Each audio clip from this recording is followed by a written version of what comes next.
Pretend to be my wife. 4 words.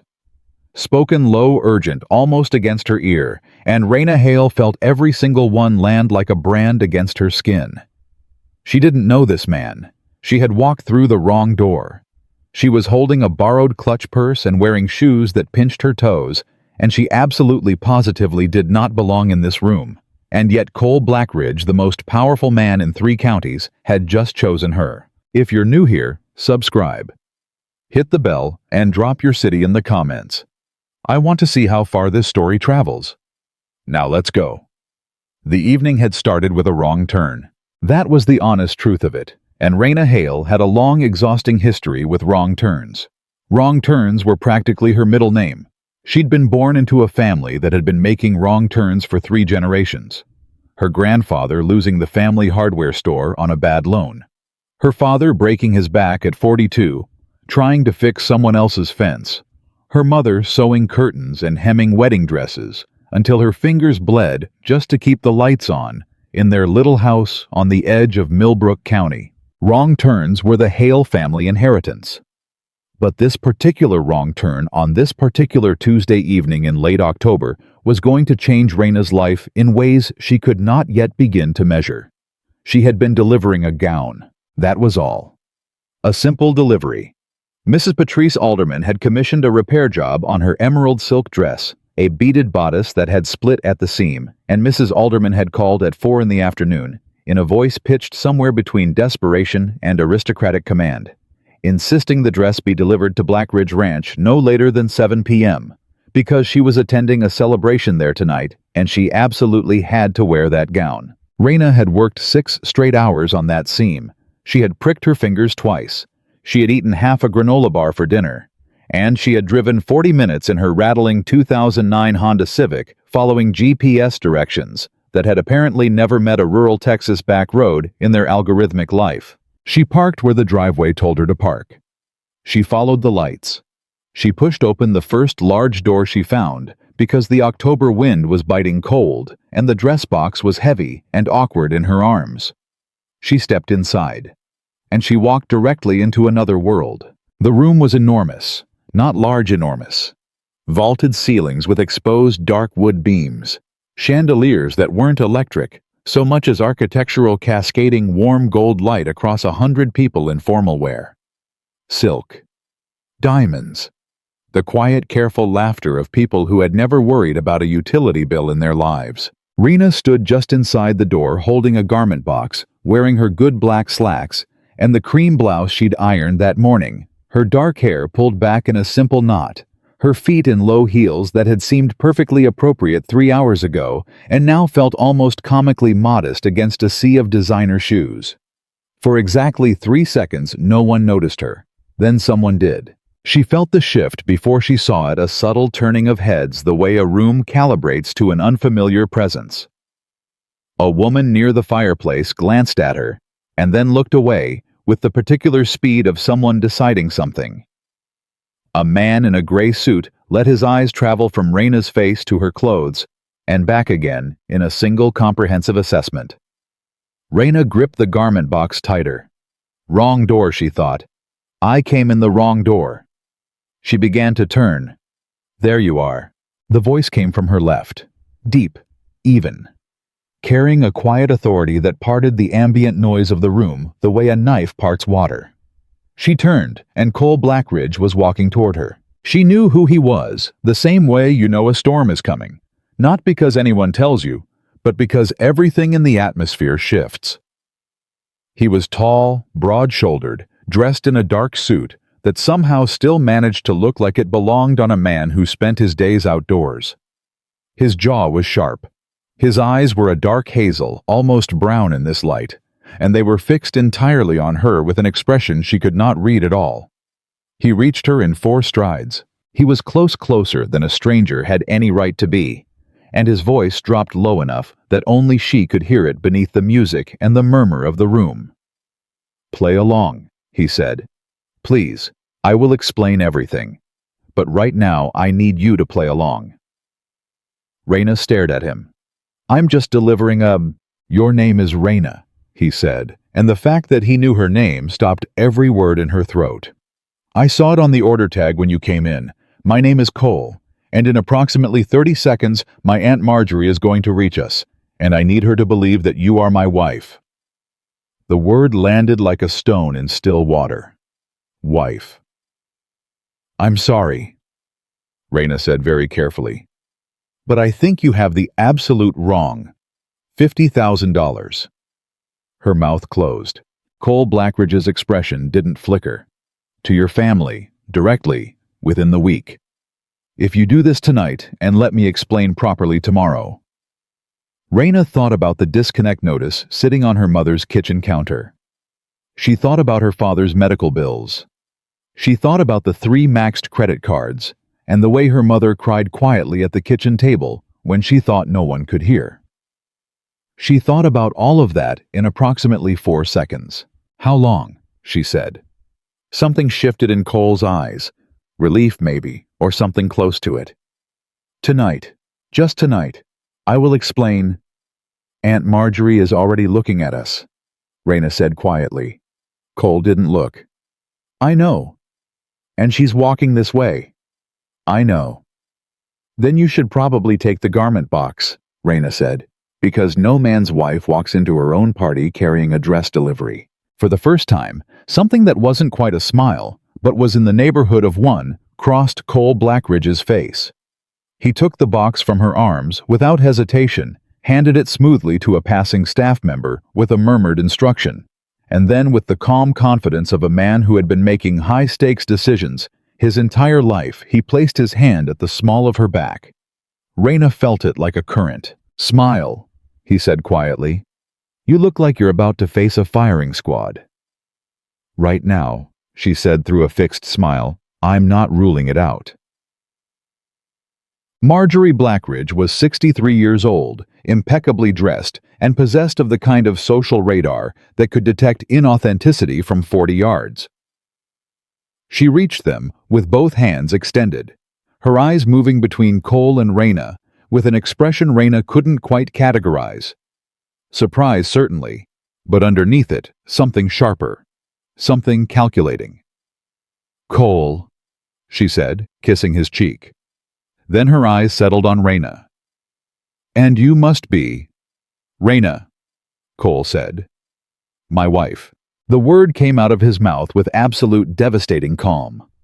Marjorie's perfectly shaped eyebrow rose exactly 1 centimeter. "Your wife." "Yes." "Cole." Marjorie's voice remained pleasant. It was the pleasantness of a woman who had survived 60 years of social warfare and was not remotely threatened. "You have been telling this family for 3 years that you had no intention of marrying anyone." "People change their minds, Aunt Marjorie." "Indeed, they do." Marjorie turned to Reina with a smile that was warm on the surface and probing underneath. "How long have you two been married, dear?" Reina felt Cole's hand press barely at her back. "Long enough," Reina said, "that he still hasn't cleaned his side of the bathroom sink." Marjorie blinked. Then she laughed, a real laugh startled out of her genuine and surprised. And Cole Blackridge, standing beside Reina Hale in the middle of his family's engagement celebration, exhaled very slowly and very quietly, and she felt it. The next hour was the most exhausting performance of Reina's 23 years. She had sewn wedding gowns. She had pinned hems on brides who wept from happiness and altered bridesmaid dresses for women who were visibly holding their emotions together with safety pins and willpower. She understood ceremony.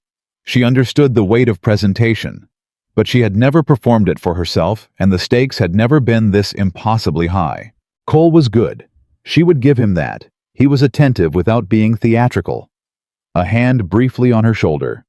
Here, a glance in her direction. There, the natural territorial awareness of a man who was accustomed to protecting what was his. He introduced her to 3 different couples, whose names she immediately lost, guided her away from conversations that veered toward specific details, and twice refilled her champagne glass with the practiced ease of a man who had been attending these events his entire life. But Reina noticed things. She noticed that the woman Cole was supposed to be celebrating tonight, the fiancé of his younger brother Garrett, watched her from across the room with open, unconcealed curiosity. She noticed that a silver-haired man in the far corner of the room had been watching Cole for the better part of 40 minutes with an expression that was not friendly. She noticed that the staff moved differently around Cole, not with fear, but with respect, and that when he spoke to them, he actually looked at their faces. She noticed, too, that he was lying through his teeth right alongside her and not flinching even slightly. That either made him very brave or very dangerous, and she hadn't yet decided which. "Who is the man by the window?" she said quietly, during a brief moment when they were standing together without an audience. "The silver-haired one. He's been watching you." Cole didn't turn to look. He didn't need to. Harrison Morrison. Friend? No. Enemy. Cole picked up his own champagne glass and looked out across the room. Business adversary. He's been trying to acquire a water rights contract that my family holds. He's also been telling certain people in this county that I am, and I'm quoting, too young and too reckless to be trusted with the Blackridge legacy. Reina glanced at Morrison. He was still watching. "And are you?" Cole looked at her. "Are you always this direct?" "I'm a seamstress," she said. "We work in straight lines." He studied her for a moment with those hazel eyes that gave away very little. "I'm not reckless," he said finally. "I'm adaptable." "Like tonight." "Like tonight." Morrison began to move across the room. Reina felt it before she saw it. That atmospheric shift again, the one that meant something was about to happen. She had lived her whole life reading rooms her parents' kitchen when the tension meant Bill's the sewing shop when a client was about to be difficult, the neighborhood when something had gone wrong. She read rooms the way other people read words. "He's coming over," she said. "I know." "Should I be doing something?" Cole glanced down at her, and something in his expression changed, not softening exactly, but adjusting. Recalibrating. "Just be yourself," he said. "You've been doing fine." "I've been improvising." "That's what being yourself looks like sometimes." Morrison arrived. He was shorter than he'd appeared from a distance, but the silver hair and the tailored suit gave him a presence that compensated. He shook Cole's hand with the grip of a man making a point. "Blackridge," he said. Then his eyes moved to Reina, and they were sharp and assessing. "I don't believe we've been introduced." "Harrison." Cole's voice was perfectly level. "This is my wife, Reina." Morrison's eyes didn't move from her face. "Wife." He said the word the way Marjorie had, with that same precise pause around it. "Congratulations are in order, then." His eyes flicked to Cole. "When did this happen?" "Some time ago," Cole said. "We're private people, obviously." Morrison smiled. It didn't reach his eyes. "Your family didn't mention a wife when we met last spring, Cole. In fact, your father specifically indicated that your personal situation was—" "My father," Cole said, "speaks about a great many things." Morrison's attention returned to Reina.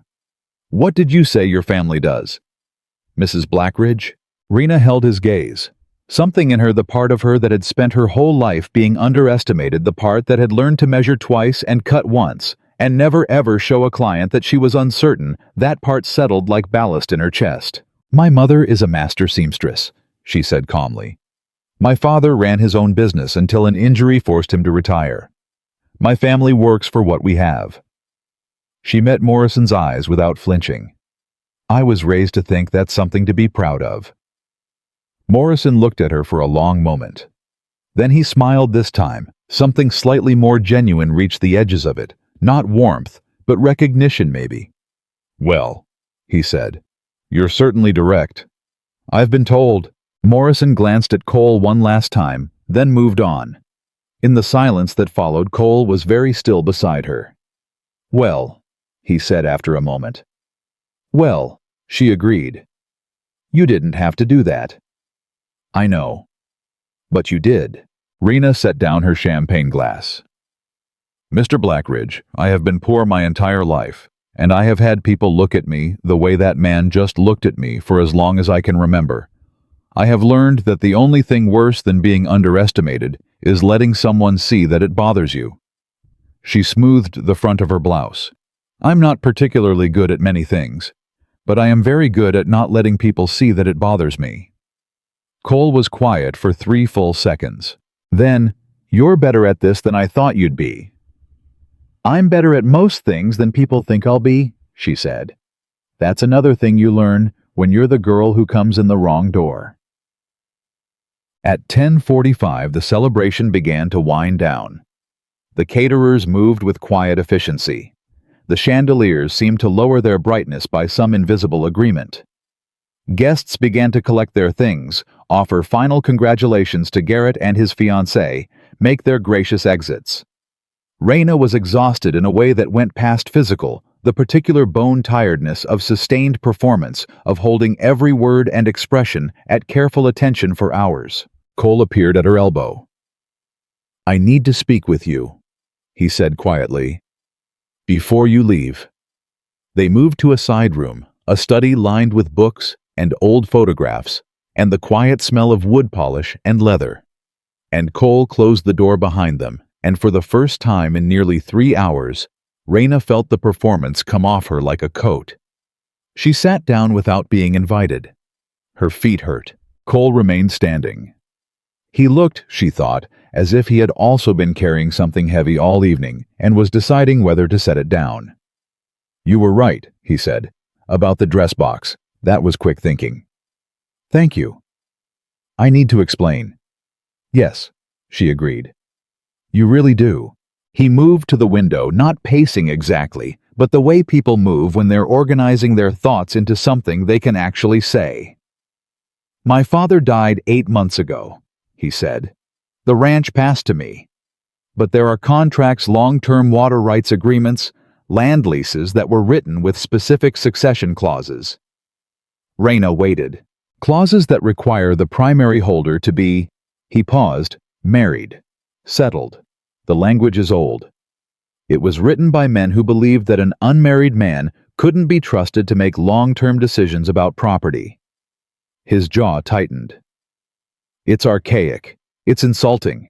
But it's legally binding, and the deadline for compliance is 30 days from now. And Morrison knows about the clause." Cole looked at her. "Morrison is the one who found it. He brought it to the county board last month. He's been waiting."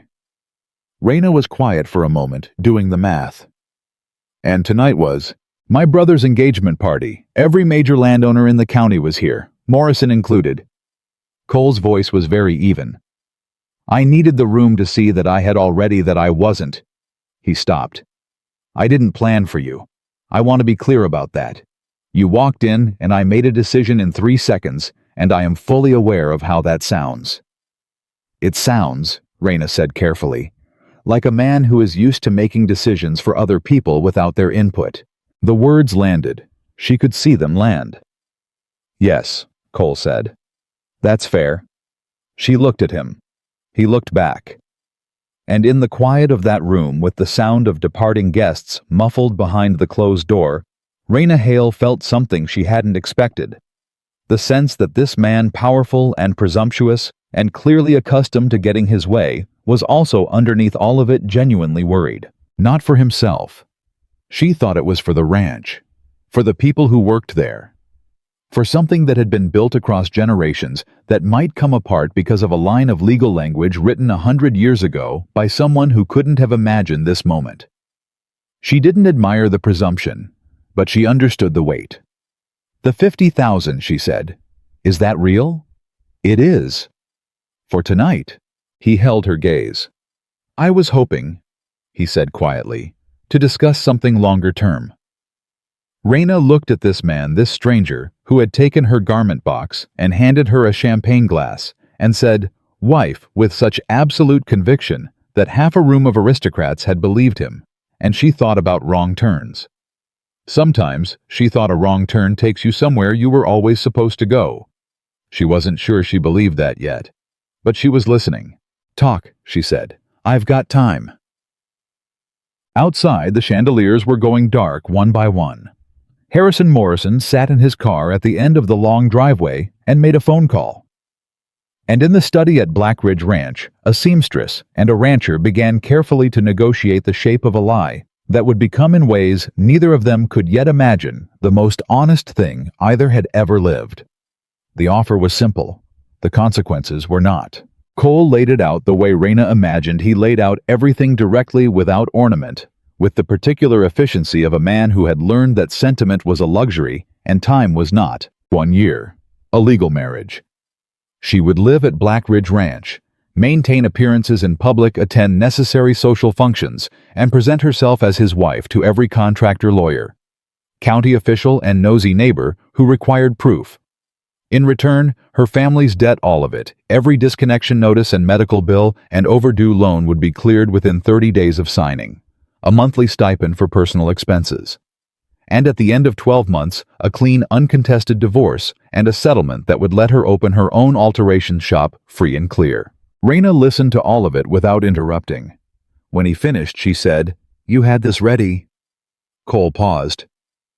"I had something like it ready. You've been thinking about this for a while." "I've been thinking about the problem for a while," he said carefully.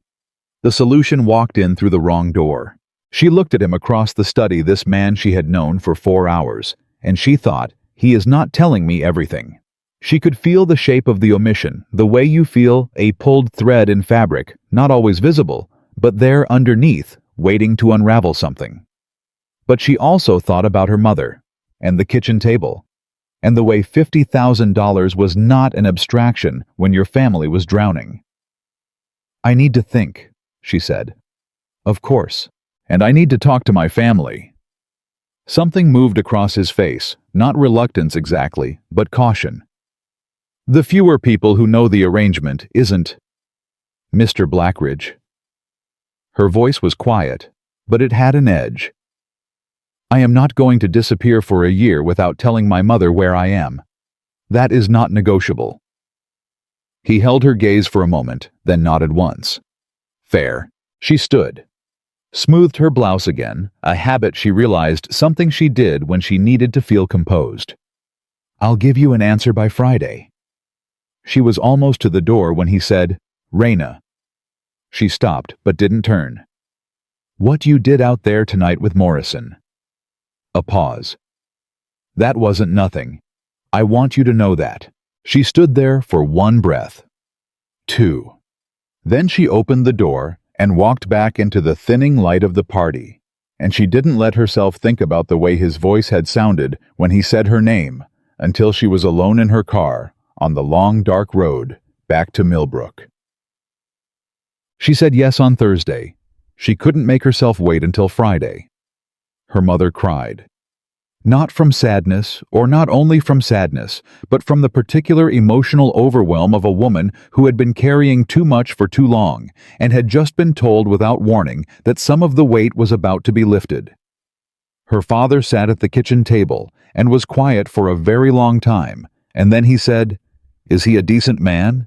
Reina thought about the way Cole had looked at his staff, the way he'd said fair when she'd pushed back, the way he'd stood beside her while Morrison tried to make her feel small and let her handle it herself without stepping in.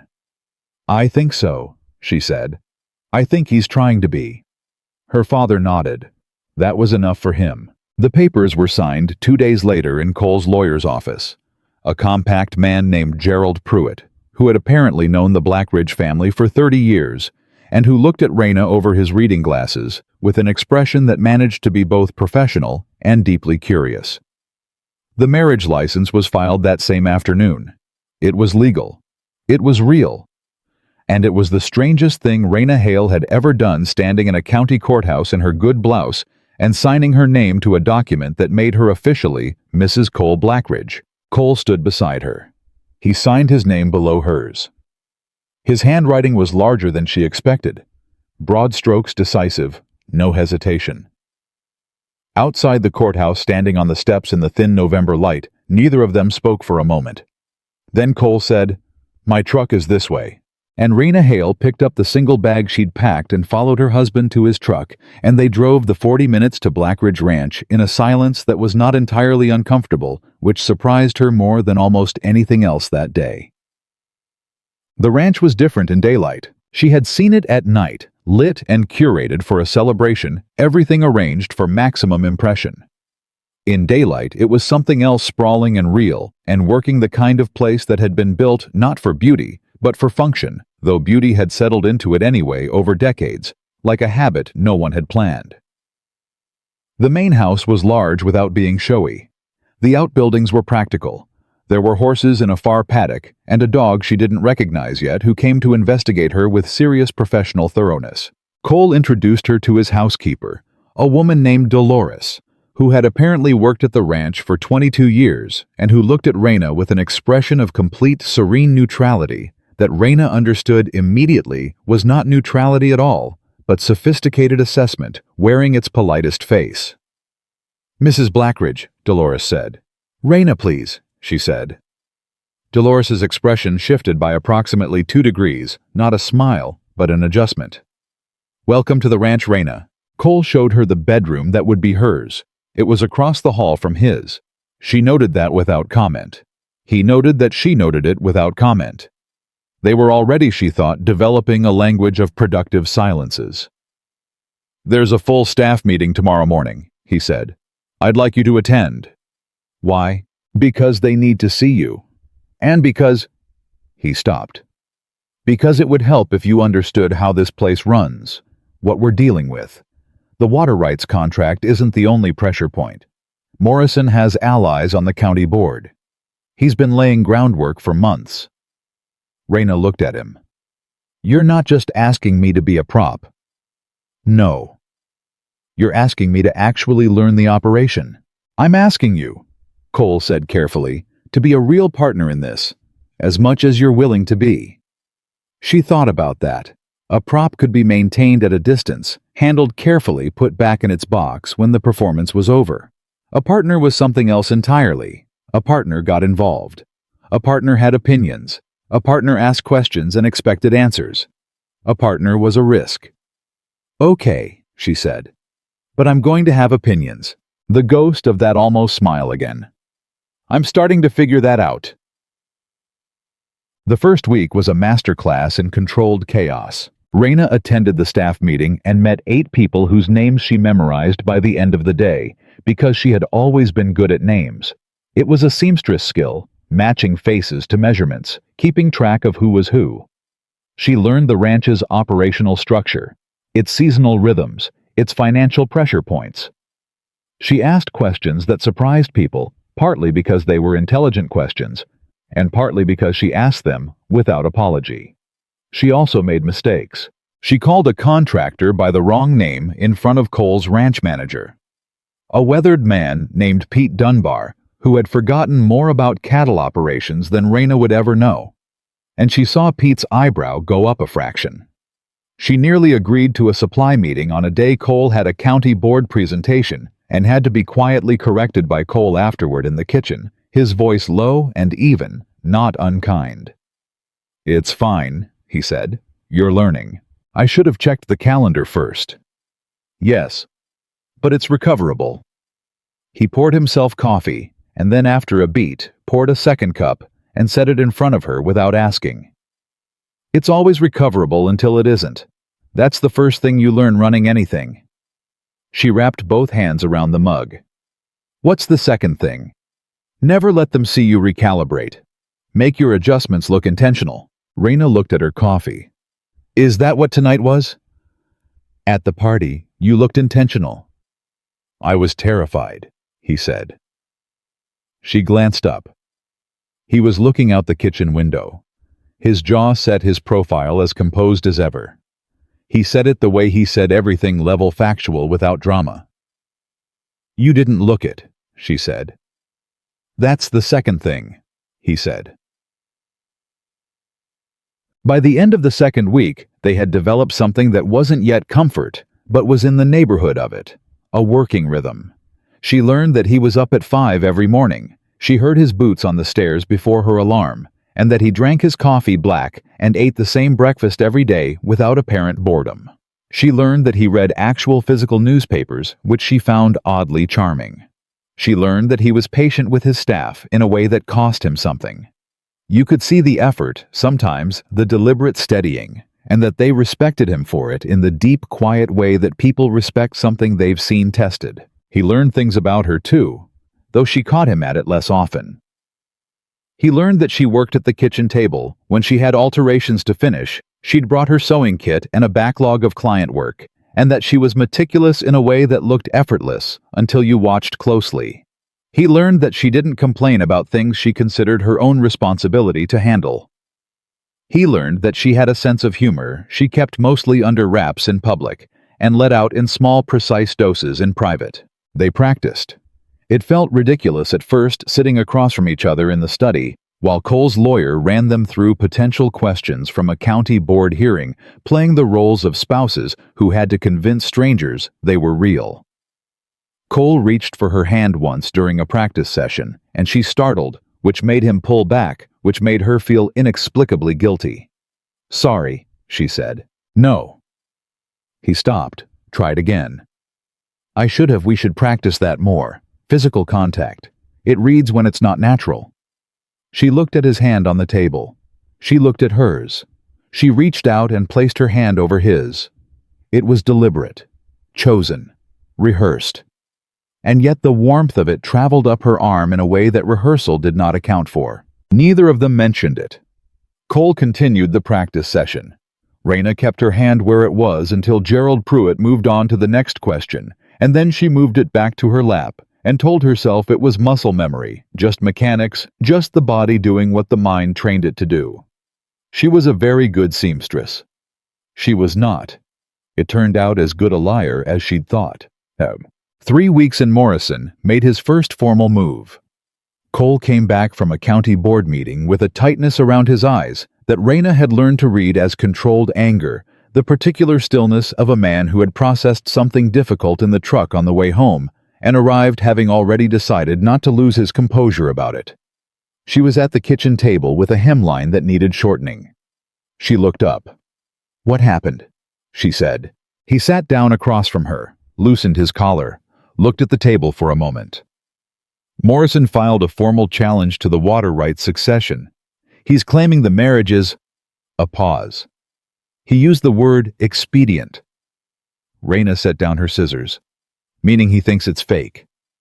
"Meaning he thinks it's fake." The word sat between them. "He can't prove it," she said. "He doesn't have to prove it to damage us. He just has to make the county board uncertain enough to delay the contract renewal. And a delay..." Cole's jaw tightened. A delay of more than 60 days triggers a default clause. Morrison's consortium gets first right of purchase on the water rights. Reina was quiet for a moment, running the numbers in her head. She had gotten surprisingly good at that over 3 weeks absorbing the ranch's financial architecture, the way she absorbed a client's measurements, holding the shape of it in her mind so she could see where the seams were stressed. "What does he need to prove it's legitimate?" she said. "Evidence of a real relationship. Shared history. People willing to testify not just to the marriage existing, but to knowing about it, seeing it." He looked at her.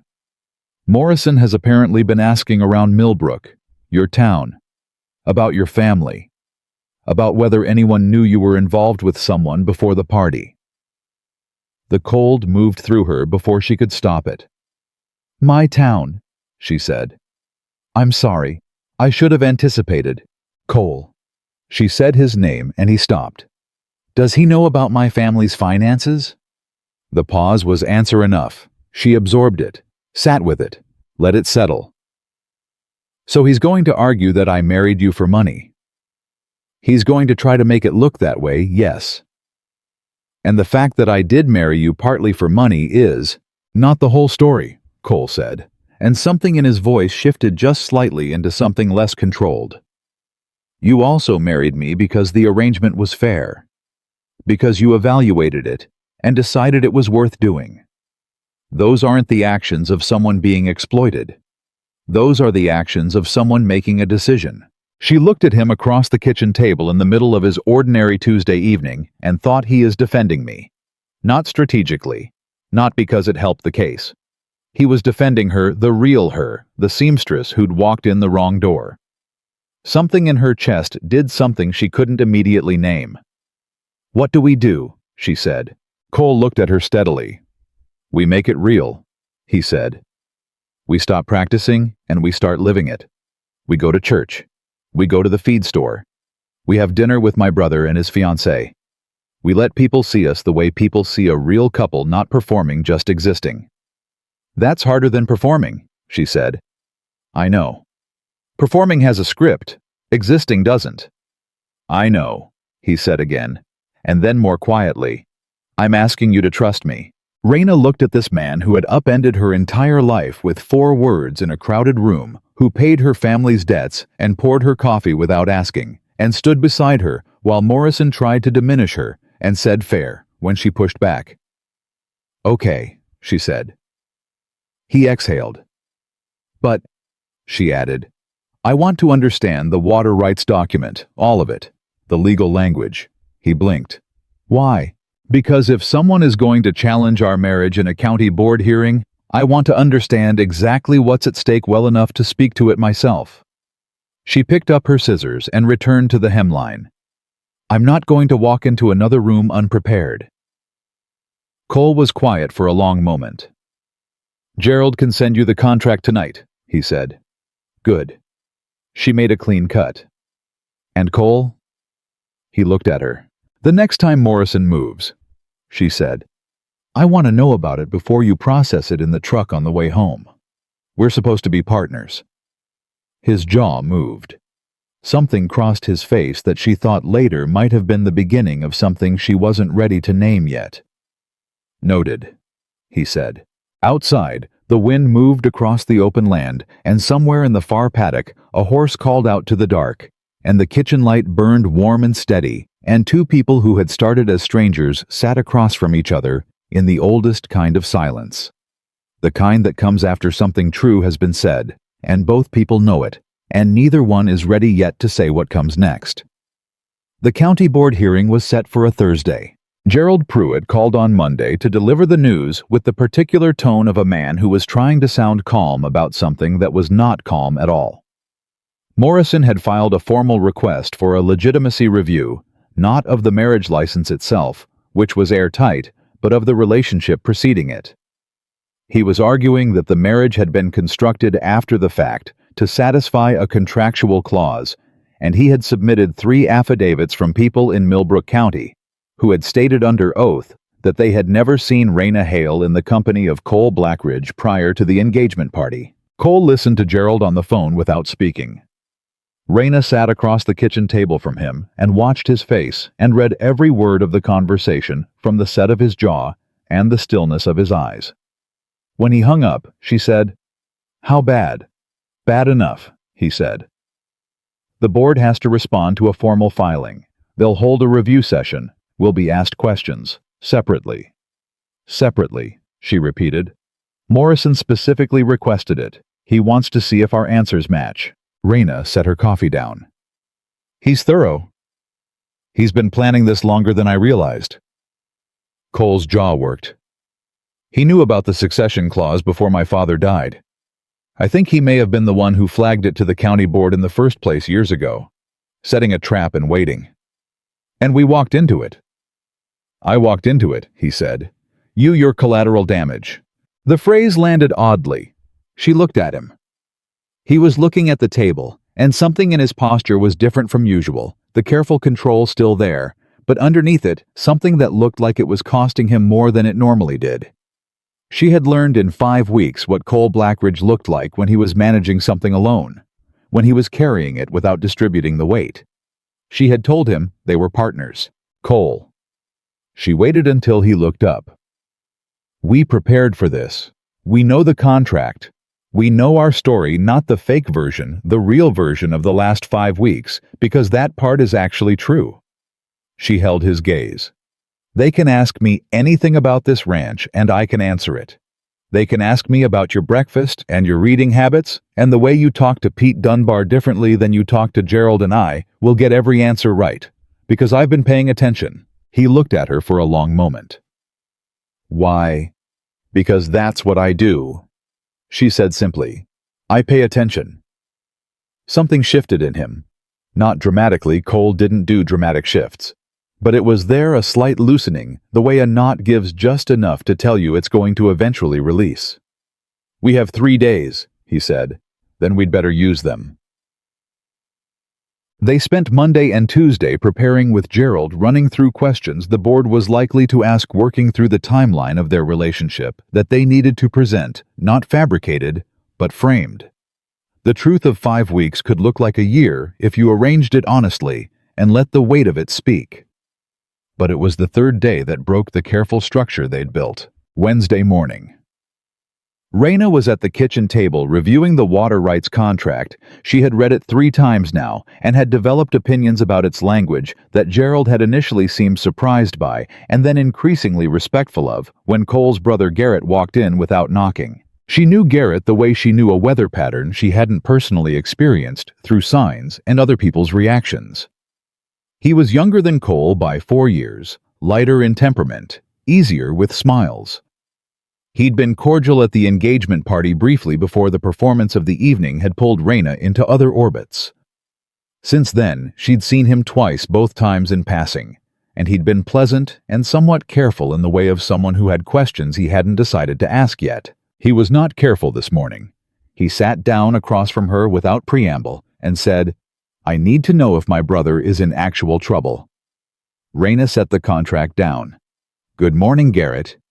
"Good morning. Is he?" She looked at him.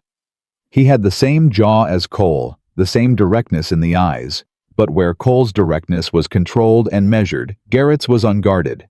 He wore his feelings closer to the surface. It made him easier to read, and she thought easier to trust. "Yes," she said. "Morrison has filed a legitimacy challenge. The hearing is Thursday." Garrett leaned back, rubbed a hand over his face. "He's been telling me it's handled, that everything is under control." "He's been managing it. He's been managing it alone," Garrett said.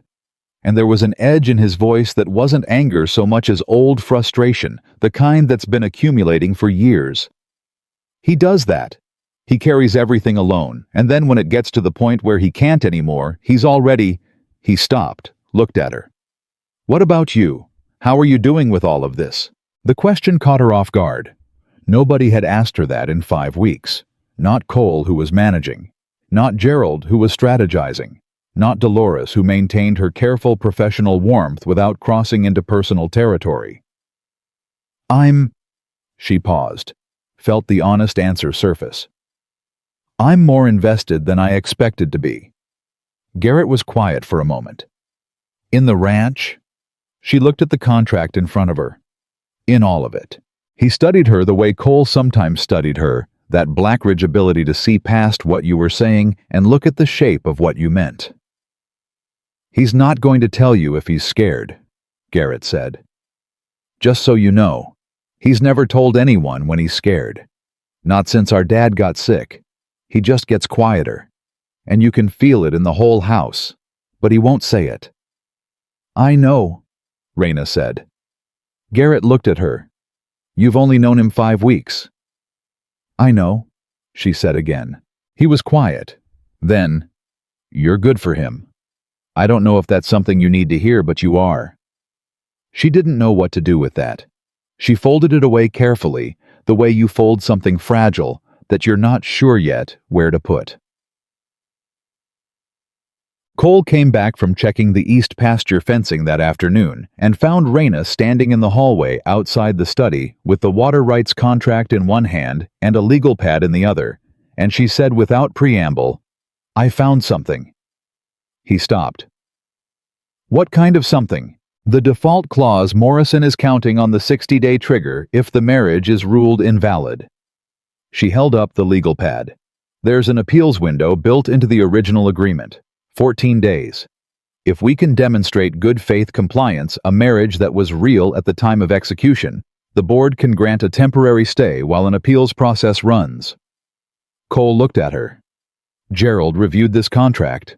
"Gerald reviewed it for the succession issue," she said. "He wasn't looking for the appeals language because he was focused on the challenge. But it's there, paragraph 19, subsection C. The language is old, and it's buried under 3 other clauses, but it's there." Cole crossed to her and took the legal pad. He read, His eyes moved quickly.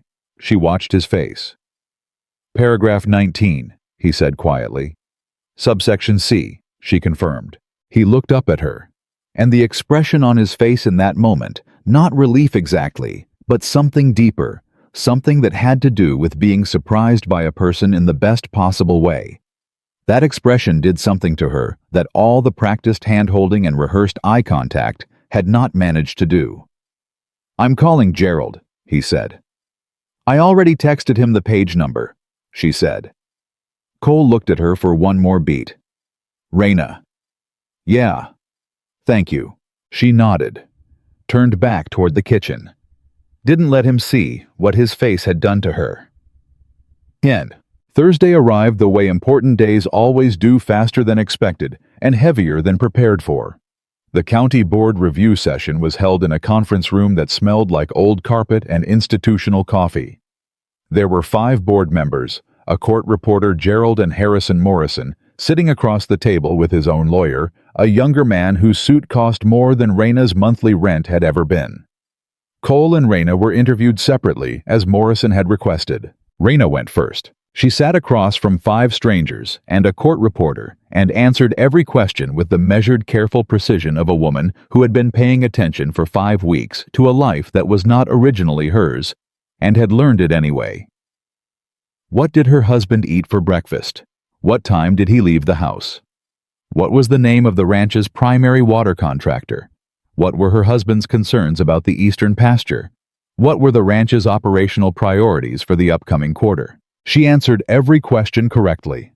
She answered every question about Cole Blackridge with the quiet confidence of someone who knew a person, not performed them, not studied them. The way you study for a test, but knew them the way you know someone you have eaten breakfast with, and argued with, and sat in silence with, and watched manage their fear without ever admitting they were afraid. When they asked her if she loved her husband, she paused. The pause lasted 3 seconds. Then she said, "I know who he is. I know what he's trying to protect and why. And I know that he is a better man than he lets people see." She met the board chair's eyes. "Whether you call that love depends on how you define the word." The room was very quiet for a moment. Then the board chair made a note on her legal pad, and the interview moved on. Cole's interview lasted longer. She waited in the hallway with Gerald, who said nothing, which she appreciated. When Cole came out, he looked at her immediately. Just looked. She raised an eyebrow in question. He gave the smallest, most controlled nod. They went back in together for the joint session. Morrison's lawyer started with the affidavits the 3 Millbrook residents who'd stated they'd never seen Reina and Cole together before the party. Gerald responded with paragraph 19 subsection C and the argument for a good faith compliance stay. Morrison's lawyer argued that good faith required demonstrable history, not legal language. And then Morrison himself spoke. He was precise, he was prepared, and he said, looking directly at Reina with those sharp eyes that missed very little, "Mrs. Blackridge, if that is indeed how we should address you, can you tell this board one thing that your husband has never told another person? One thing that you know about Cole Blackridge that demonstrates genuine intimacy rather than strategic familiarity?" The room went very still. Gerald started to object. Cole said quietly, "Gerald?" Gerald stopped. Cole was looking at Reina. Reina looked at Morrison. Then she looked at the board. Then very slowly she looked at Cole, and Cole looked back at her, and in that look was everything 5 weeks of coffee and contract language, and practiced hand-holding and genuine unplanned moments that neither of them had scripted. The morning he'd come back from the pasture, and she'd handed him coffee without being asked, because she'd simply known. The night she'd found the paragraph and watched his face do the thing it only did when he was truly surprised. The kitchen table silences that had stopped feeling empty and started feeling like something else entirely. She said, "He's scared." The room was silent. "Right now in this room, he's scared," she said, and her voice was steady and quiet and completely certain. "He won't say it. He never says it. He gets quiet and the whole house changes, and you can feel it if you're paying attention. But he's been scared since his father died and left him responsible for everything, and he manages it alone because that's what he learned to do. And the only time he doesn't look scared," she paused. Her voice stayed even, "is when he thinks someone is actually in this with him." She stopped. Cole's expression had done something she had never seen it do before. The control was still there, but underneath it, just underneath, something had cracked open. Morrison looked at him. Something in Morrison's face had shifted too. Not defeat, but the particular recalibration of a man who had prepared for one opponent and found another. The board chair cleared her throat. "We'll take a recess." It was in the hallway during that recess that it happened. Morrison cornered them near the water fountain, his lawyer hovering, and dropped his voice to something that was not quite a threat, but was built from the same material. "Whatever she said in there," he said to Cole, "I want you to know that this isn't over. The appeals process will take months. I have the resources to make those months very difficult." Cole said nothing. His jaw was set. He was doing the thing he did, managing, containing, holding. And then Morrison looked at Reina. "And you," he said. "You're a clever girl. But clever and legitimate are two different things. When this arrangement runs its course, and it will run its course, Mr. Morrison," Reina's voice was so calm it surprised even her. "I grew up in a house where the heat got cut off twice, and my mother sewed other people's dresses for 20 years so we could eat. I have been underestimated by better people than you with more cause, and I am still here." She held his gaze. "I suggest you stop confusing my background with my ceiling." Morrison stared at her. Cole turned to look at her. She kept her eyes on Morrison until he looked away. And when he did, she felt Cole's hand close around hers, not the practiced, deliberate contact of their rehearsals, but something else, something fast and instinctive and completely unplanned. His fingers threading through hers and holding. She didn't pull away. She held back.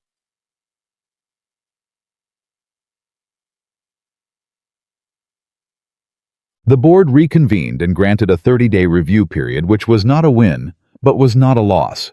It was breathing room, a stay of the kind that paragraph 19 had promised, and Gerald called it the best possible outcome for the day.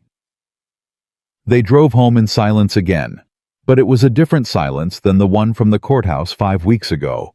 Fuller, heavier in a way that wasn't unpleasant. Halfway home, Cole said, "What you said in there, about me being scared." She kept her eyes forward. "Was I wrong?" "No." A long pause. "No, you weren't wrong."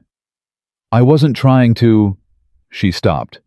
"I wasn't trying to expose you. I was trying to tell them something real. That's what you can't fake. That's what Morrison couldn't have planned for." Cole was quiet for a mile. 2 miles. The dark road running straight through flat land, the ranch somewhere ahead in the black. "My father used to say," Cole said finally, "that the only thing more dangerous than someone who knows your weaknesses is someone who knows them and doesn't use them against you." She turned to look at his profile. "And—" He glanced at her, back at the road. "And I'm starting to understand what he meant." Her heart did something. She told it to stop. It did not stop. They pulled up to the ranch. Cole cut the engine. Neither of them moved for a moment in the quiet dark of the cab, and she could feel the space between them, feel the exact dimensions of it, the way it had changed from the space between strangers to something she didn't have a clean word for. She reached for the door handle. "Reina." She stopped. "The thing you said. About the only time I don't look scared." His voice was careful, precise. But underneath the precision, something was trembling slightly, like a line pulled taut. "You meant it." It wasn't a question. He knew she'd meant it. He was asking her to say it anyway. She looked at the windshield for a moment. Then she turned and looked at him. This man who had handed her the most absurd and consequential 4 words of her life, and she said, "Yes, I meant it." And Cole Blackridge, who never let people see him recalibrate, who had carried everything alone since his father's last breath, who had built his entire management of the world on the principle of controlled composure, Cole leaned across the space between them and pressed his mouth to hers. It lasted 3 seconds. It felt like a door opening. When he pulled back, they were both very still. "That wasn't supposed to happen," he said. His voice was rough in a way she'd never heard it. "No," she agreed. "I don't want to make this—" "I know. We had an arrangement." "I know," she said again. He was looking at her with those hazel eyes that had given so little away for 5 weeks, and were now giving everything, all of it, every carefully managed thing let loose in one unguarded moment. "Cole," she said quietly. "Yeah." "Shut up." And she reached across the space and kissed him back, and this time it lasted longer than 3 seconds, and it was not a performance, and it was not strategic, and it was not anything either of them had planned for when Reina Hale walked through the wrong door on a cold October evening with a borrowed clutch purse and shoes that pinched and someone else's dress in a box. Outside, the wind moved across Blackridge land.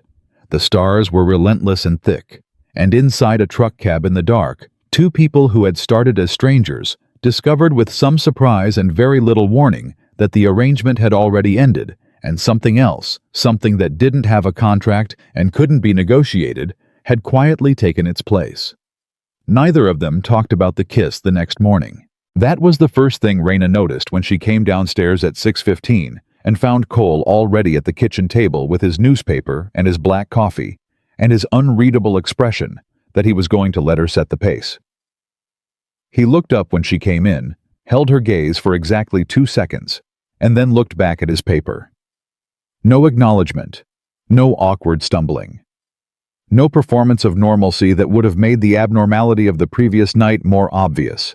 She poured her coffee. She sat down across from him. She picked up the legal pad she'd left on the table. After 2 minutes of silence, Cole said without looking up, "Gerald called at 5:30. The board confirmed the 30-day review. We have until December 14th. "Okay," she said. "What's our strategy?" He looked up then, and she saw in his face that he understood exactly what she was doing, not avoiding what had happened, but putting it where it belonged for now, in the space they'd returned to, when the immediate ground wasn't on fire. "Pete wants to move the water rights documentation into a consolidated file for the board's review," Cole said. "I need someone to cross-reference it against the original contract language." "I'll do it," she said. "It's about 400 pages. I've read it 3 times already. 400 pages isn't going to surprise me." Cole looked at her for a moment longer than necessary. Then he turned his page.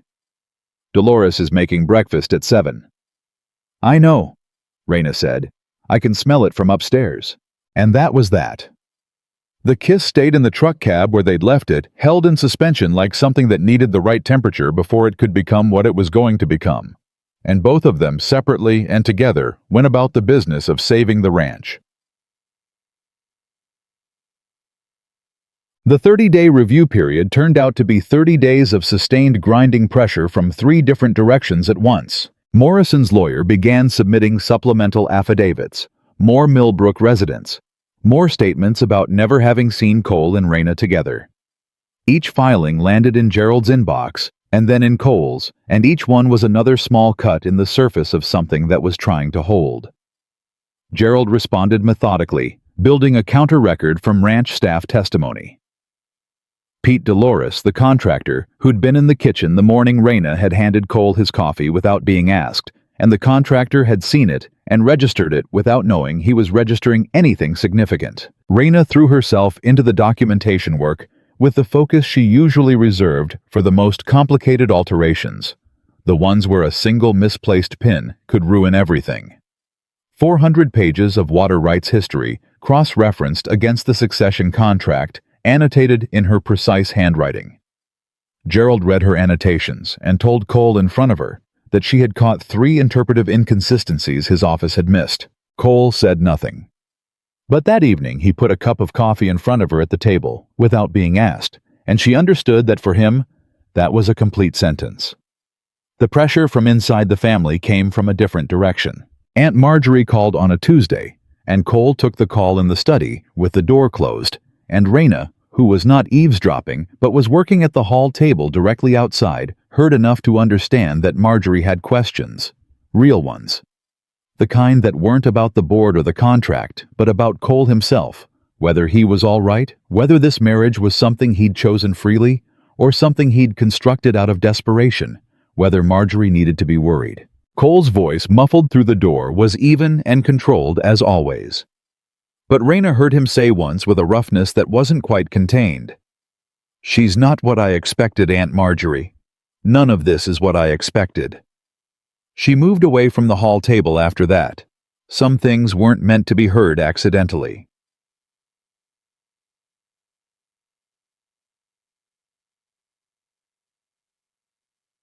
The twist came on day 19.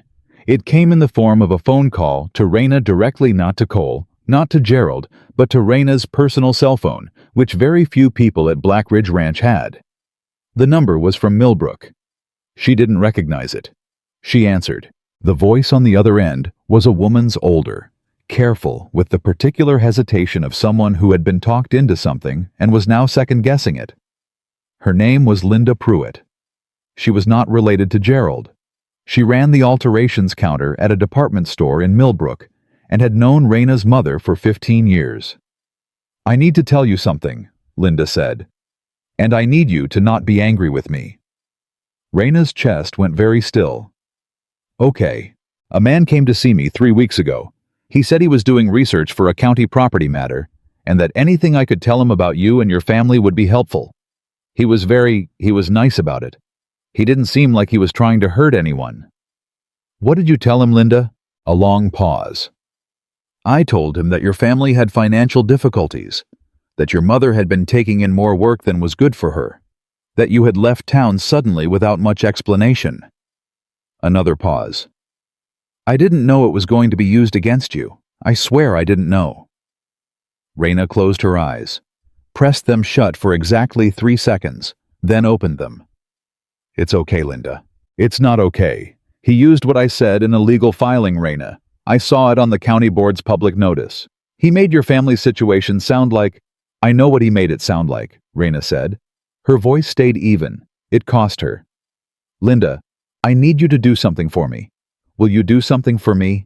Anything. I need you to write down exactly what you told that man, word for word as best you can remember. And I need you to send it to an attorney named Gerald Pruitt. Can you do that?" A pause. "Is that going to help you?" "Yes," Reina said. "It's going to help me very much." She hung up and sat for a moment at the kitchen table in the quiet of a Wednesday afternoon, and she let herself feel it, the cold anger of being investigated, of her family's poverty, being used as a weapon of a stranger, paying polite visits to her mother's friends, and extracting ammunition dressed as conversation. Then, she picked up the phone and called Gerald. Then she called Cole. Cole picked up on the second ring. She told him concisely what Linda had said. There was silence on his end for 5 full seconds longer than his usual processing pauses, which meant the anger was real and he was managing it. "He went to Millbrook," Cole said. It wasn't a question. 3 weeks ago, while we were preparing for the first hearing. Another silence. "Reina, don't apologize," she said. "I'm not calling for an apology. I'm calling because Linda is going to provide a written account to Gerald that documents exactly what Morrison's investigator asked and what he was told, which we can use to demonstrate that the affidavits were solicited, that they're not organic testimony, but recruited evidence." She paused. That changes the character of his challenge legally. The silence this time was different. She knew that silence now had learned it over 6 weeks. It was the silence of Cole Blackridge being genuinely surprised by her. "Where are you?" he said. "Kitchen." "Stay there." He was home in 20 minutes.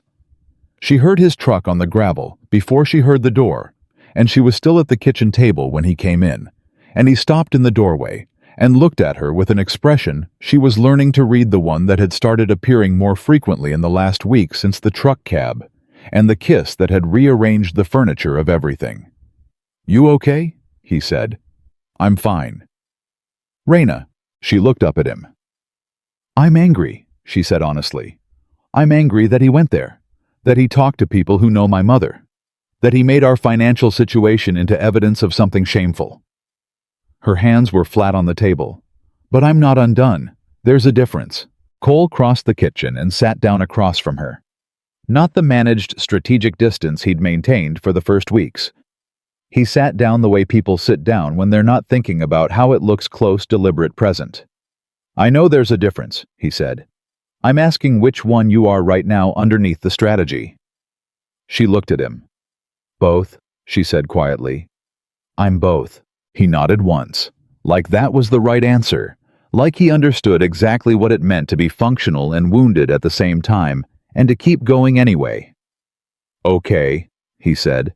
"Then let's use it." Gerald received Linda's written account the next day and called it with understated attorney enthusiasm, potentially very useful.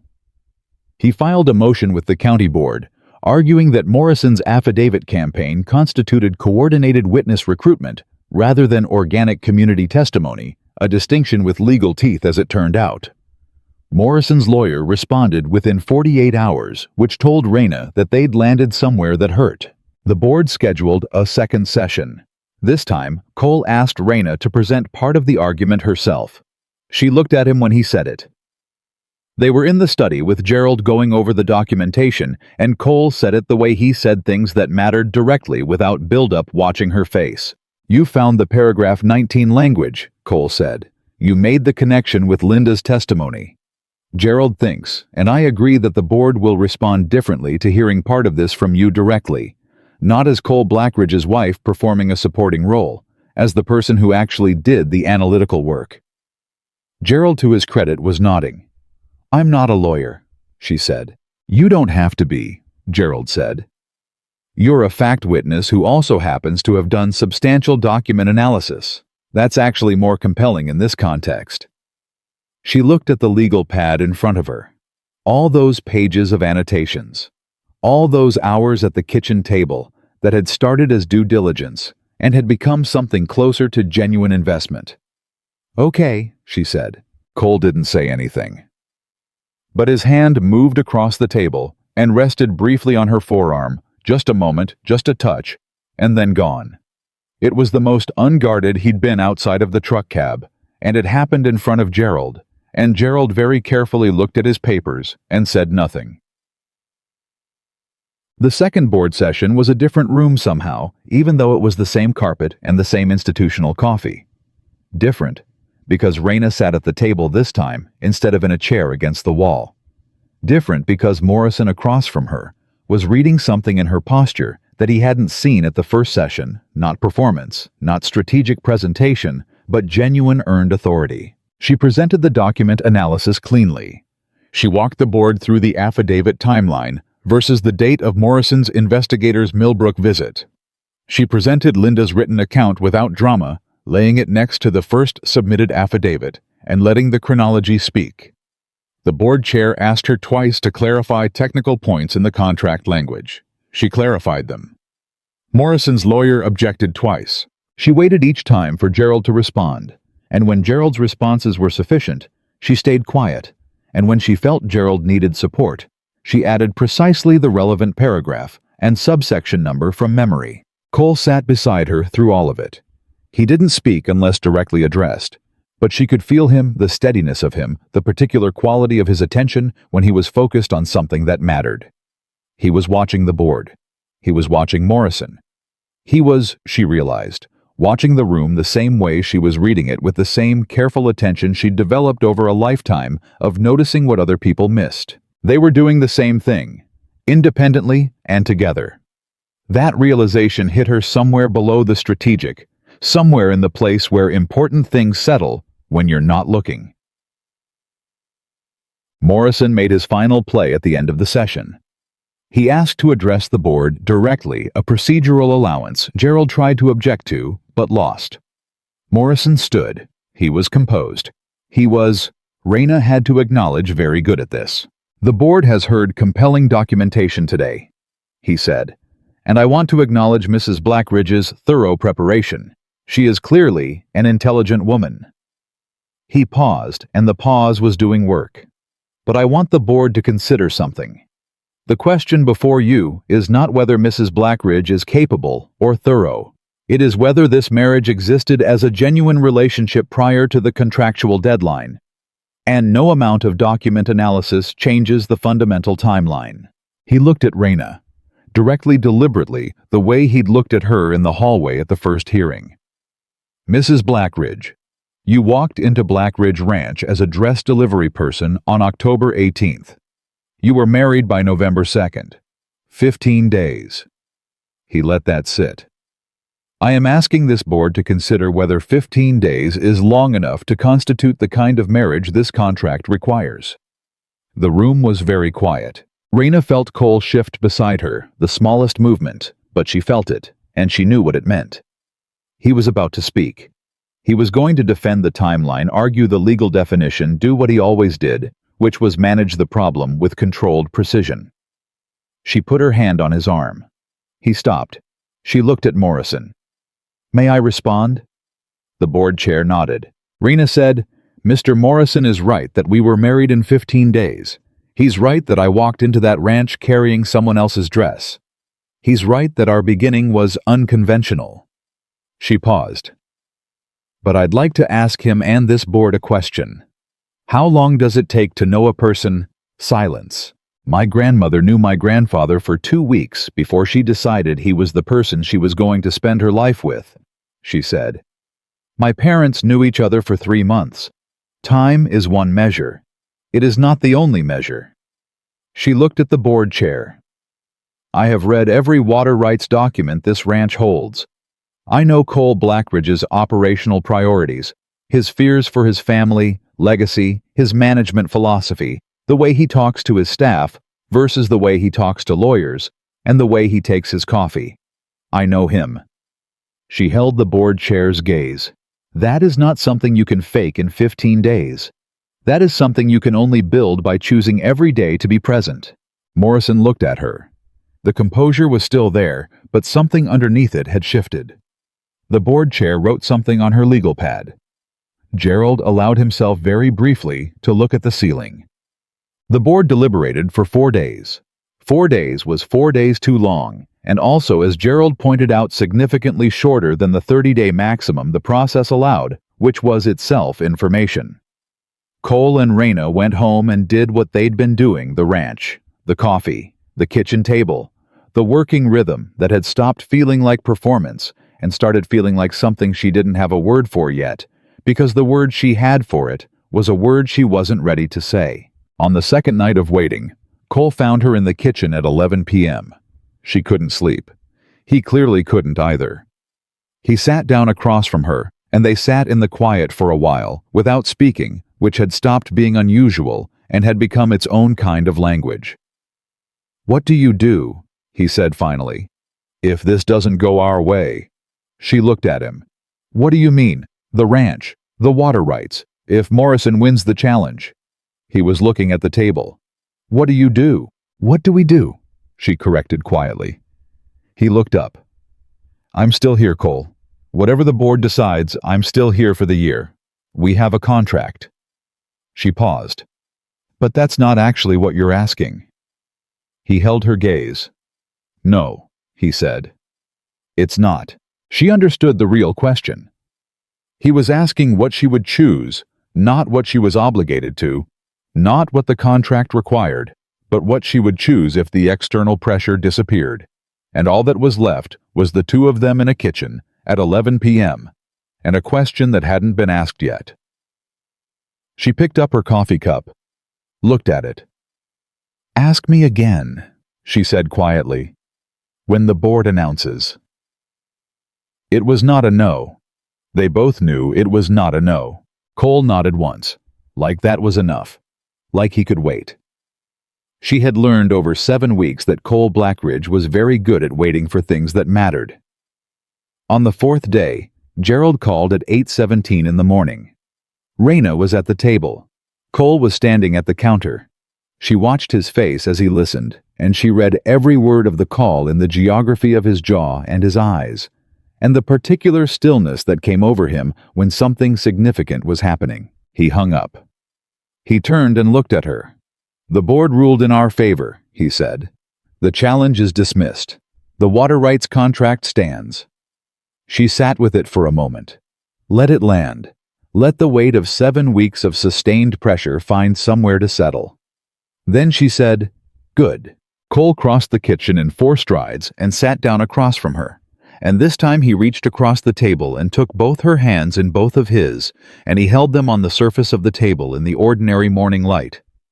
And he didn't say anything for a long time. He just held on. Like something he'd been holding by himself for too long had finally found another set of hands.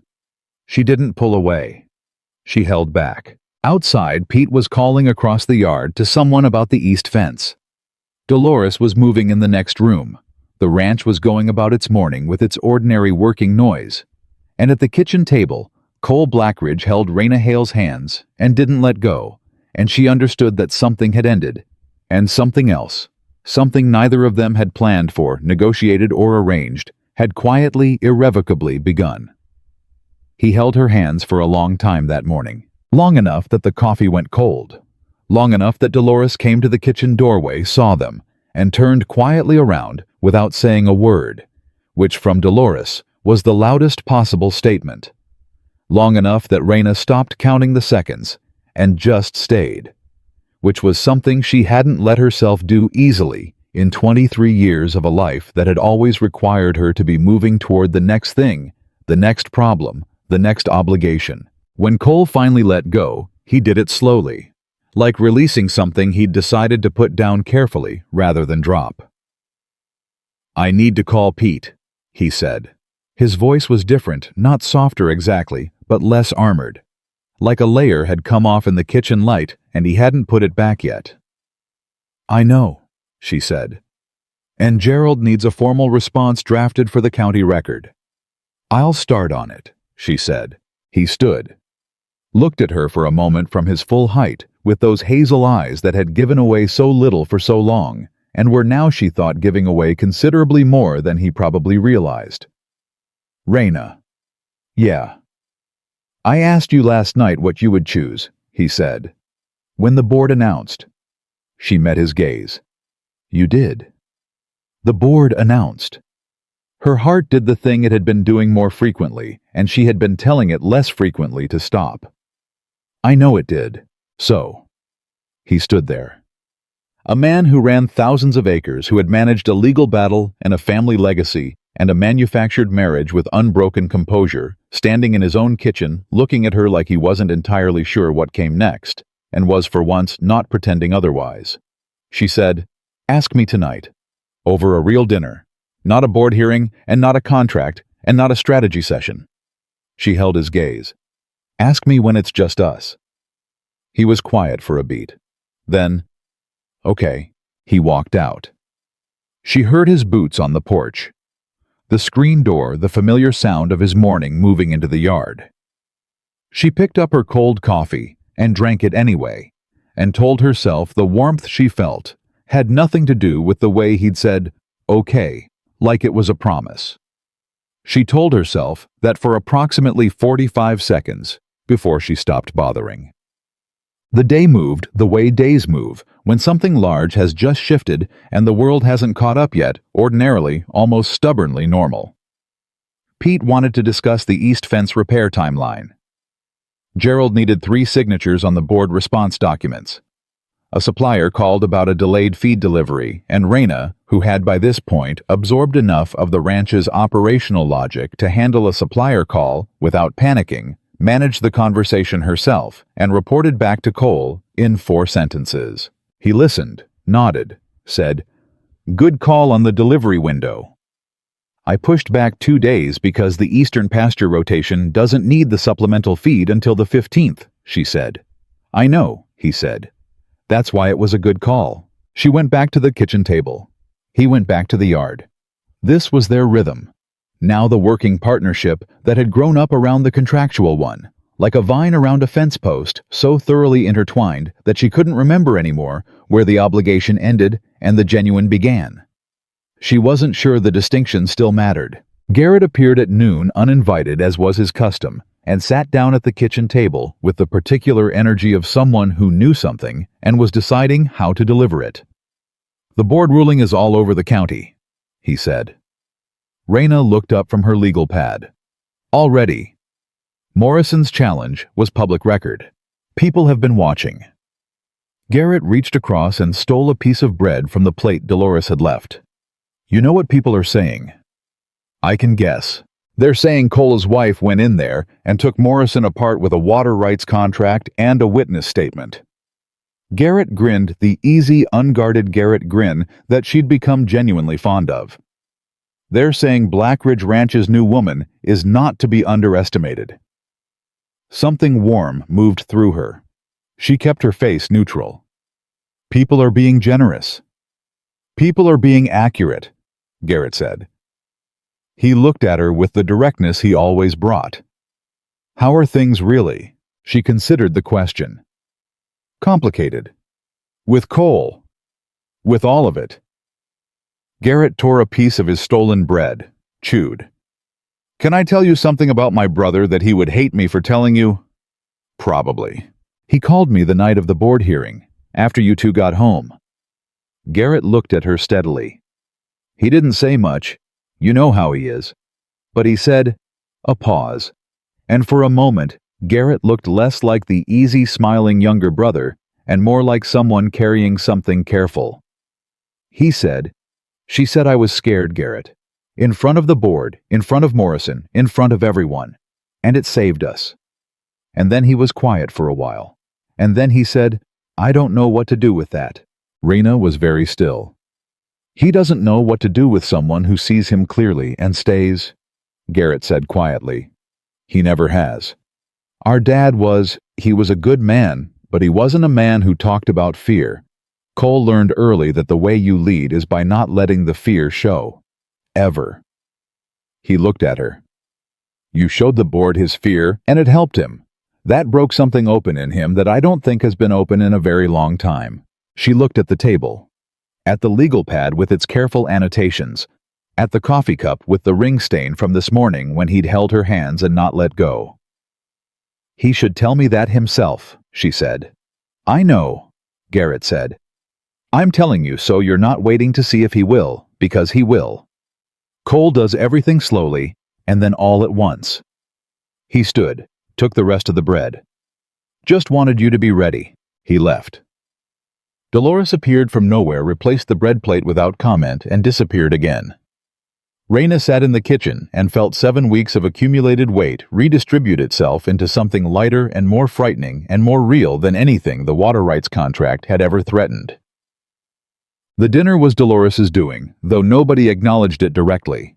Reina came downstairs at 6:30 to find the kitchen table set for 2 with actual candles.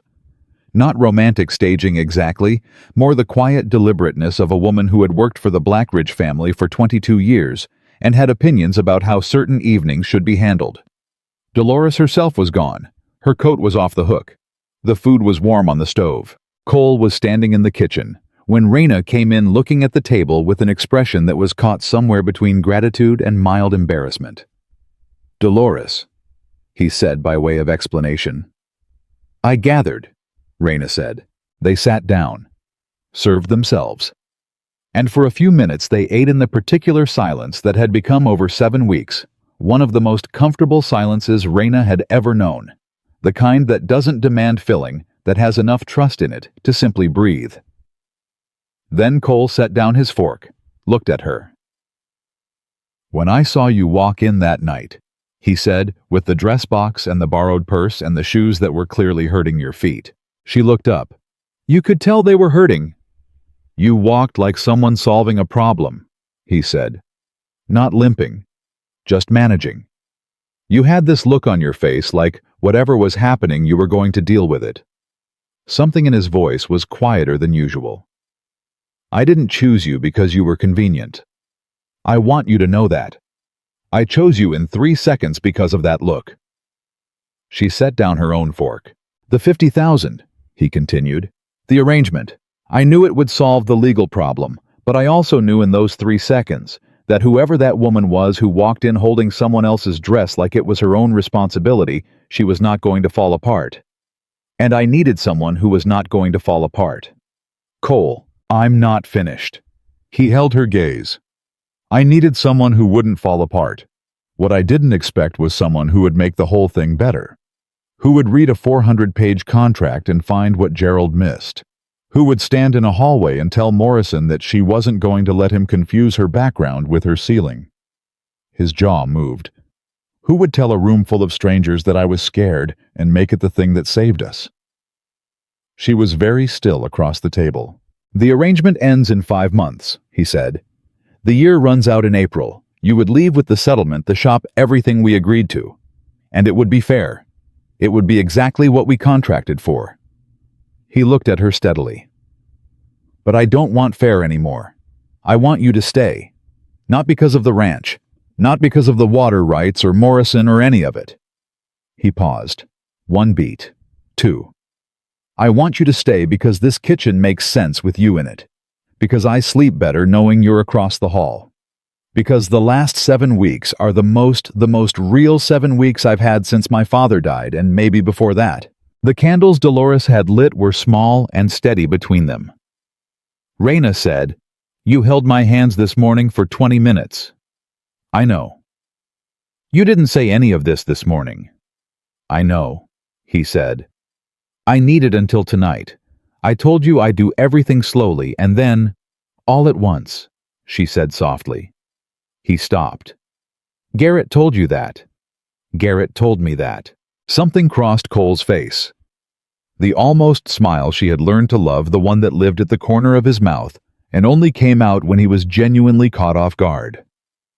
"I'm going to have a conversation with my brother." "Don't," she said. "He was right." Cole looked at her. She reached across the table. Not calculated, not rehearsed.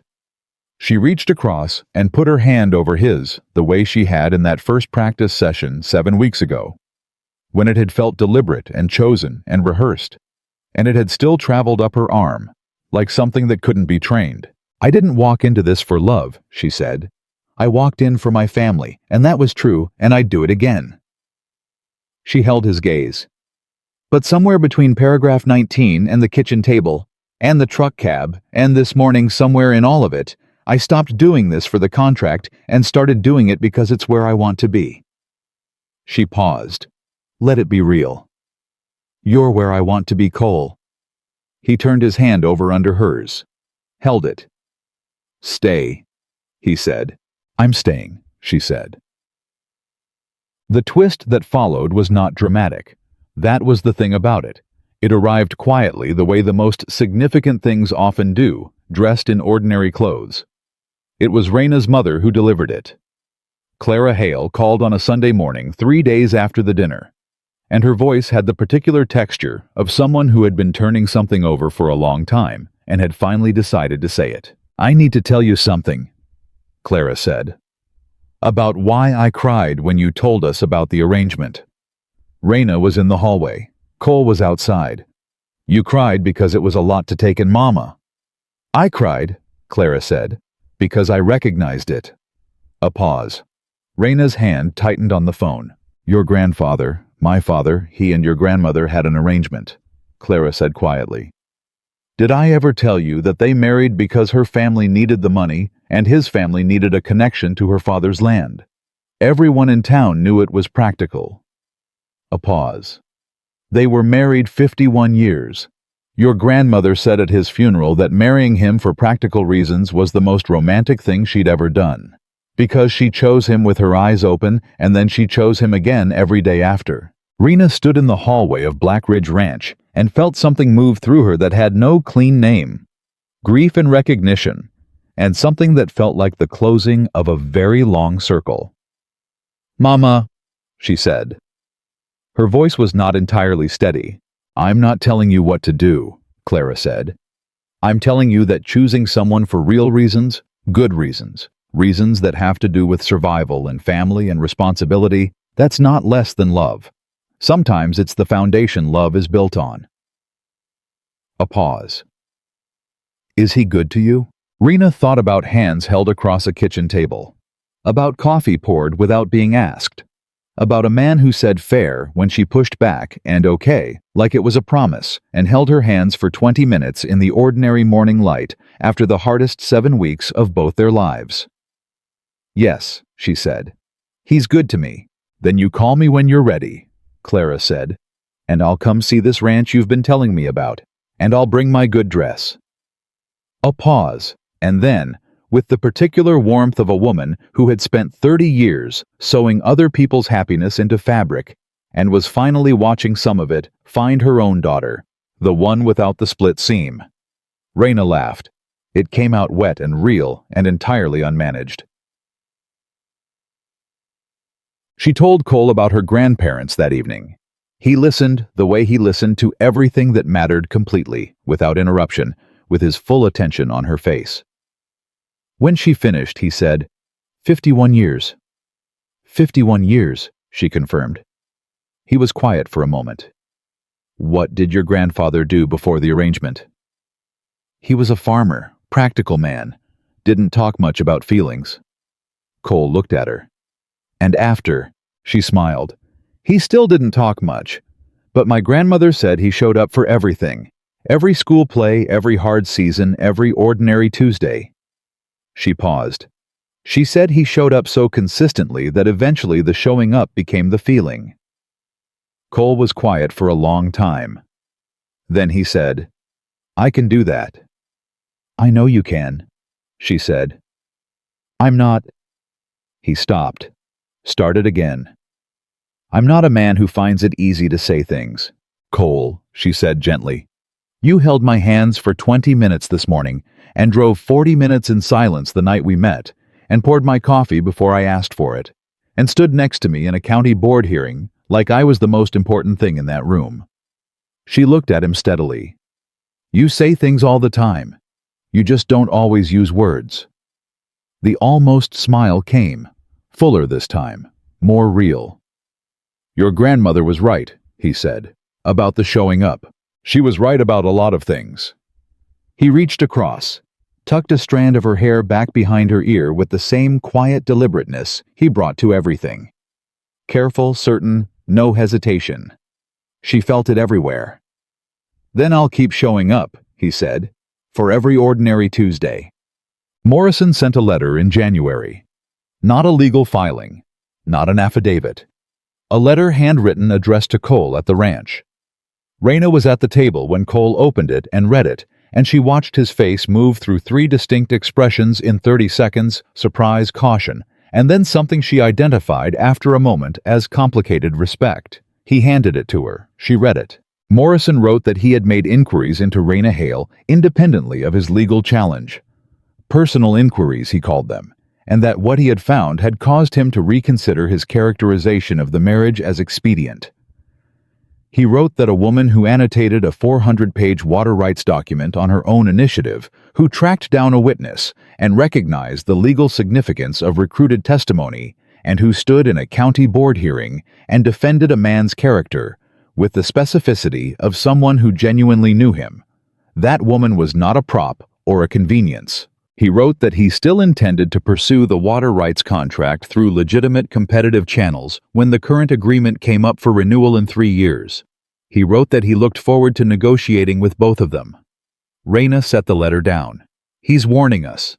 "He's warning us," Cole agreed, "and respecting us enough to do it directly." "That's almost a compliment." "From Harrison Morrison," Cole said. "That's practically a standing ovation." She looked at the letter, then at Cole. "We have 3 years."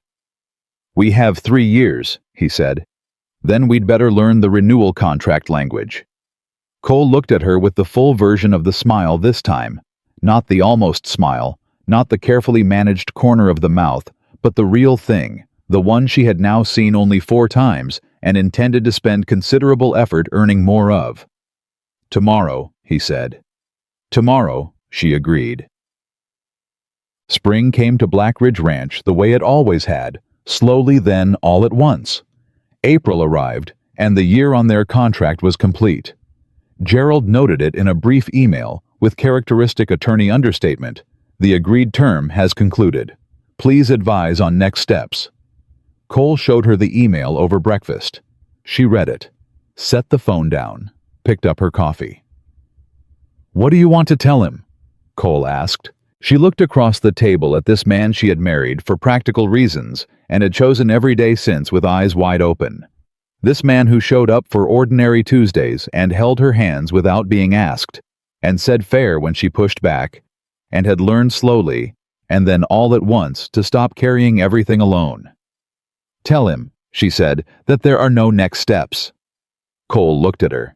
"Tell him the arrangement concluded as planned," she said, "and the marriage continues as intended." She held Cole's gaze across the kitchen table in the ordinary spring morning light, with Pete calling across the yard, and Dolores moving in the next room, and the whole working, breathing life of Blackridge Ranch going on around them, exactly as it had for 7 months. "Tell him we're staying." Cole reached across the table, took her hand, held it. "Yeah," he said. "We are." Clara Hale came to the ranch in May, wearing her good dress, the one without the split seam. She walked through the kitchen and shook Dolores's hand and asked Pete 3 detailed questions about cattle operations that made Pete look at Cole with visible approval.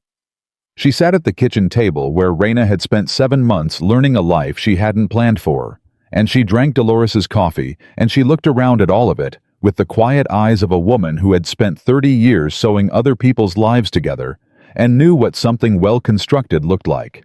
At the end of the day, when Cole had gone out to check the evening pasture, Clara took Reina's hands across the table, the way Cole had taken them in the morning after the board ruling, holding them in both of hers, steady and certain. "Your grandmother would have liked him," Clara said. Reina felt it in her throat. "Yeah. Practical man, doesn't talk much about feelings." Clara's eyes were warm and a little wet. "Shows up for everything." Reina squeezed her mother's hands and did not cry mostly. Outside, she could hear Cole's boots on the porch steps, the familiar sound, the sound she had been hearing for 7 months and had stopped noticing as remarkable and had started noticing as home. The screen door opened. He came in.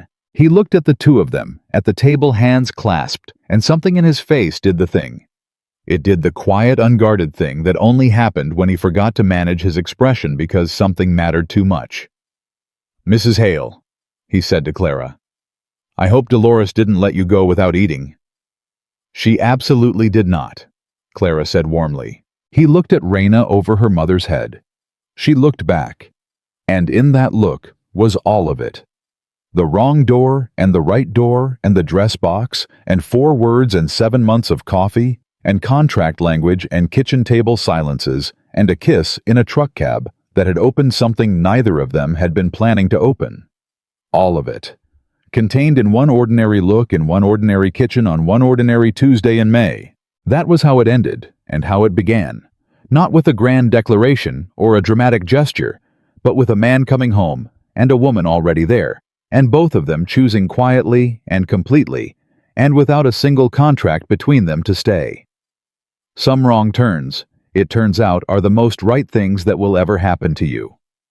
You just have to be brave enough to stop looking for the exit. And Reina Hale, who had walked into the wrong room on a cold October night, carrying someone else's dress, and had walked out, eventually carrying something entirely her own, was never looking for the exit again.